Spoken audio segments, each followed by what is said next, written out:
નમસ્કાર દર્શક મિત્રો, હું છું દીપિકા પંડ્યા અને આપ જોઈ રહ્યા છો અરવલ્લી ન્યૂઝ. જોઈએ આજના સમાચાર. અરવલ્લી જિલ્લામાં ઉનાળાની ગરમી દિવસે ને દિવસે લોકો માટે ચિંતાનો વિષય બની રહી છે.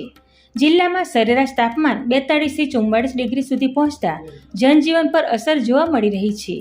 બપોરના સમયે રસ્તાઓ સુમસામ બન્યા છે, તો બીજી તરફ લોકો ગરમીથી બચવા ઠંડા પીણા અને છાંયડાનો સહારો લેતા જોવા મળી રહ્યા છે. વધતી ગરમીને પગલે આરોગ્ય વિભાગે ખાસ એડવાઇઝરી જાહેર કરી છે. સવારે 11 વાગ્યાથી બપોરે 4 વાગ્યા સુધી જરૂરી કામ સિવાય તડકામાં બહાર ન નીકળવા લોકોને અપીલ કરવામાં આવી છે. સાથે જ વધુમાં વધુ પાણી પીવું, લીંબુ શરબત, છાશ અને ORS જેવા પ્રવાહી પદાર્થોનું સેવન કરવાનું સૂચન આપવામાં આવ્યું છે. આરોગ્ય વિભાગે ખાસ કરીને બાળકો, વૃદ્ધો અને યુવાનોને વધુ સાવચેતી રાખવા જણાવ્યું છે. ગરમીમાં ચક્કર આવવા, વધુ થાક લાગવો, ઉબકા કે બેહોશી જેવી તકલીફ જણાય તો તરત જ નજીકના ડૉક્ટર અથવા આરોગ્ય કેન્દ્રનો સંપર્ક કરવા અનુરોધ કરવામાં આવ્યો છે. ઉનાળાની આ કાળઝાળ ગરમીમાં નાગરિકો સાવચેત રહે અને પોતાની સાથે પરિવારના સ્વાસ્થ્યનું પણ ધ્યાન રાખે તેવી તંત્ર દ્વારા અપીલ કરવામાં આવી છે. વૈભવ રાઠોડ સાથે જોતા રહો અરવલ્લી ન્યૂઝ. નમસ્કાર. તાજેતરમાં હવામાનમાં ફેરફાર થવાથી ગરમીના પ્રમાણમાં વધારો થઈ રહ્યો છે અને આ તાપમાન વધવાથી માનવ શરીર પર અને સ્વાસ્થ્ય પર અસર થવાની સંભાવનાઓ રહેલી છે.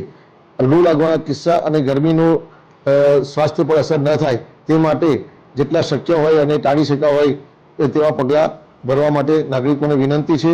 લૂ લાગવાના કિસ્સા ઓળખવા માટે સીધા તડકામાં અને બપોરે જ્યારે ગરમીનું પ્રમાણ વધારે હોય ત્યારે બિનજરૂરી બહાર જવાનું ટાળવું જોઈએ તથા ઉપલબ્ધ પ્રવાહી અને પાણી સતત વધારે વધારે પીવાની સલાહ આપવામાં આવે છે.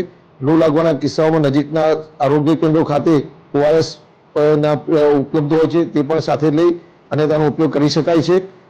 બજારમાં મળતા વાસી અને બિનખાદ્ય પદાર્થોનો ઉપયોગ ટાળવો જોઈએ તથા તાજા ફળોનું સેવન કરવાથી સ્વાસ્થ્યમાં ફાયદો થઈ શકે છે.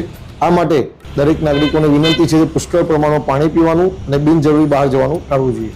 આરોગ્ય વિભાગ દ્વારા જે પ્રાથમિક આરોગ્ય કેન્દ્રમાં કેવી વ્યવસ્થાને તાલીમ કેવી છે? આરોગ્ય વિભાગ દ્વારા અગમચેતીના ભાગરૂપે અમારા તમામ સામૂહિક આરોગ્ય કેન્દ્રો અને PSCના કેન્દ્રો અને આયુષ્માન આરોગ્ય મંદિર સબસેલ સંસ્થાઓના તમામ સ્ટાફને પ્રાઇમરી સારવાર આપવા માટે